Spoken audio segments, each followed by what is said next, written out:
नमस्कार दोस्तों, स्वागत है आपका द ग्राउंड रिपोर्ट में। मैं हूं समीर आत्मज मिश्र। अमेरिका के राष्ट्रपति डोनाल्ड ट्रंप एक तरफ युद्ध विराम के बाद अब लगातार इस कोशिश में है कि ईरान किसी भी तरीके से शांति समझौता करने को तैयार हो जाए। यहां तक कि वो ईरान की सारी शर्तें मानने को भी तैयार हो गए हैं। ये तक कि जो उसके लिए जो एक मुआवजे की मांग कर रहा है, उसका जो नुकसान हुआ है, हर्जाने की मांग कर रहा है, उसके लिए भी तैयार बताए जा रहे हैं। अमेरिकी अखबारों में बाकायदा ये रिपोर्ट छपी हुई है।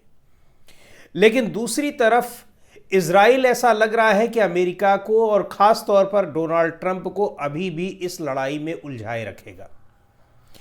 शांति समझौते को लेकर प्रयास चल ही रहे हैं, लेकिन इजराइल लेबनान पर अपने हमले जारी रखे हुए और ताज़ा तरीन उसने जो इजराइल के प्रधानमंत्री हैं नेतन्याहू, उन्होंने एक ऐसा आदेश जारी किया है जिस आदेश के बाद ईरान ने अमेरिका के साथ किसी भी तरह की वार्ता को पूरी तरह से स्थगित कर दिया है। इजराइल ने आदेश दिया है कि लेबनान के दक्षिणी इलाके में हमला किया जाए और भीषण हमले के उन्होंने आदेश दिए हैं।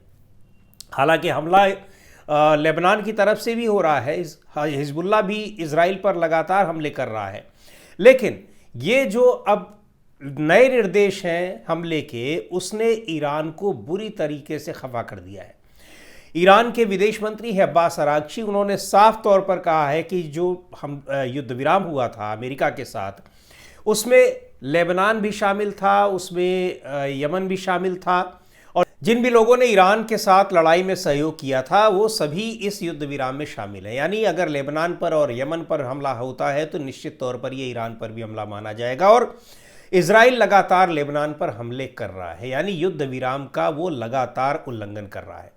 ऐसी स्थिति में अमेरिका के साथ कोई बातचीत कैसे हो सकती है? तो ये जो ताज़ा तरीन नेतन्याहू का आदेश आया है, उस आदेश के बाद ईरान ने साफ तौर पर कह दिया है कि अब अमेरिका के साथ कोई बातचीत नहीं होगी। अब ये अब्बास अरागची यानी ईरान की ये घोषणा, ईरान का ये ऐलान सबसे ज़्यादा मुश्किलों में डालने वाला है डोनाल्ड ट्रंप को।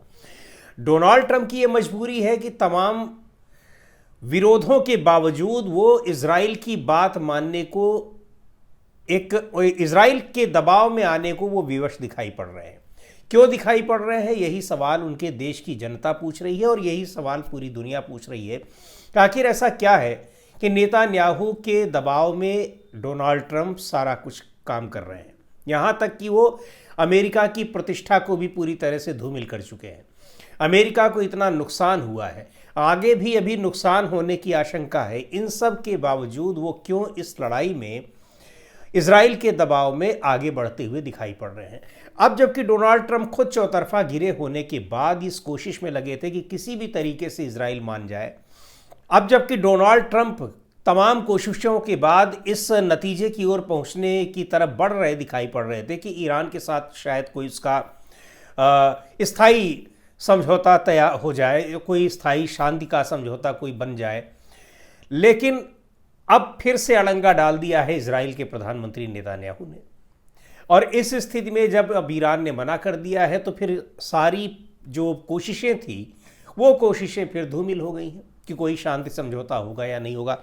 अब्बास अरागची का जो बयान है उसको हम आपको बताते हैं कि उन्होंने लिखा है कि इस युद्ध विराम का किसी एक मोर्चे पर उल्लंघन सभी मोर्चों पर इसका उल्लंघन माना जाएगा। युद्ध विराम के किसी भी उल्लंघन के परिणामों की जिम्मेदारी अमेरिका और इस्राइल पर होगी। ये साफ तौर पर अब्बास अरागची ने कहा है, यानी ईरान के विदेश मंत्री ने। अब अरागची की ये चेतावनी इस्राइल के प्रधानमंत्री बेन्यामिन नेतन्याहू के उस बयान के बाद आई है जिसमें उन्होंने कहा है कि मैंने सेना को लेबनान की राजधानी बेरूत के दक्षिणी इलाकों पर हमला करने का आदेश दिया है। अमेरिका ने भी दावा किया है कि उसने शनिवार और रविवार को ईरान में रडार और ड्रोन कंट्रोल साइट्स पर हमले किए हैं। फिलहाल अमेरिका और ईरान के बीच एक बेहद नाजुक युद्ध विराम लागू है और 3 महीने लंबे युद्ध को समाप्त करने के लिए बातचीत जारी है। लेकिन अमेरिका ने भी दावा किया है कि वो ईरान के ऊपर हमले किए हुए हैं। ईरान भी हमलों का जवाब उसी तरीके से दे रहा है। कहने का मतलब यह है कि कोशिशें तो लगातार ये हो रही हैं अमेरिका की तरफ से, डोनाल्ड ट्रंप की तरफ से, कि ईरान के साथ कोई स्थायी शांति समझौता हो जाए। सारी शर्तें ईरान की मानने को तैयार हैं। हाँ, और अमेरिका की कोशिश है कि ईरान कम से कम एक शर्त मान ले कि वो लिखित रूप में इस बात की गारंटी दे दे कि वो परमाणु कार्यक्रम को अपने आगे नहीं बढ़ाएगा। लेकिन इस शर्त को मानने से ईरान पूरी तरीके से नकार चुका है। अब सवाल ये उठता है कि आखिर डोनाल्ड ट्रंप जब गारंटी ले रहे हैं पूरी तरीके से, जब उन्होंने युद्ध विराम समझौता किया था तो उन्होंने कहा था कि इजराइल उनकी बात मानेगा, इजराइल भी इस समझौते पर तैयार रहेगा। इजराइल ईरान पर तो हमले नहीं कर रहा है, लेकिन लेबनान के ऊपर वो लगातार हमले कर रहा है, जबकि लेबनान के साथ उसकी इजराइल की एक अलग शांति वार्ता हुई है, युद्ध विराम समझौता हुआ है। और ये युद्ध विराम समझौता डोनाल्ड ट्रंप की देखरेख में हुआ है और ट्रंप ने कहा था कि वो खुद इसकी जिम्मेदारी ले रहे हैं। लेकिन इजराइल अब कैसे उकसा रहा है ईरान को कि ईरान किसी भी तरीके से हमला करे इजराइल के ऊपर, या फिर वो लेबनान की मदद करने के लिए उसके ऊपर हमला करे।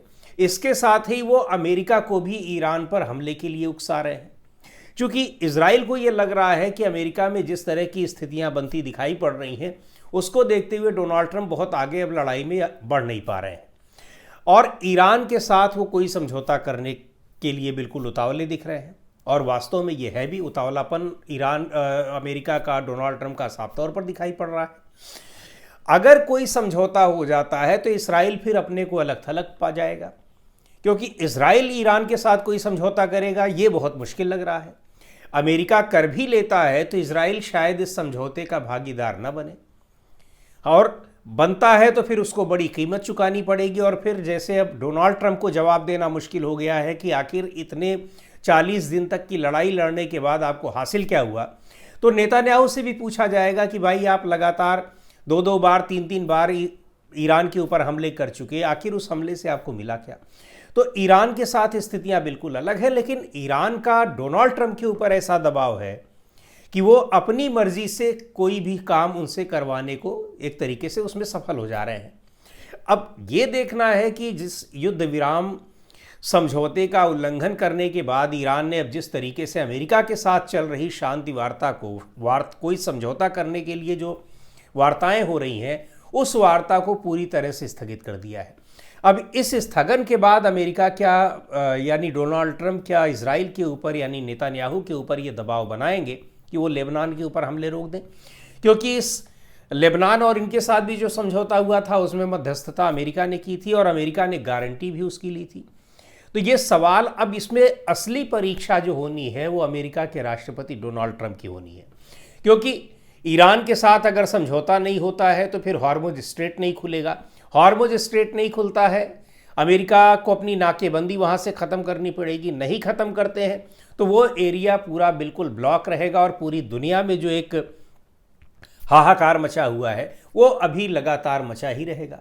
दूसरी ओर ये भी बात है कि अगर समझौता कोई नहीं होता है तो फिर अमेरिका को भी जिस तरीके से एक इग्नोरेंस पूरी दुनिया में दिखाई पड़ रही है, पूरी दुनिया में अब उनका कोई साथी नहीं बचा है, कोई दोस्त नहीं बचा है जो ईरान के मामले में खुलकर उनके साथ आए।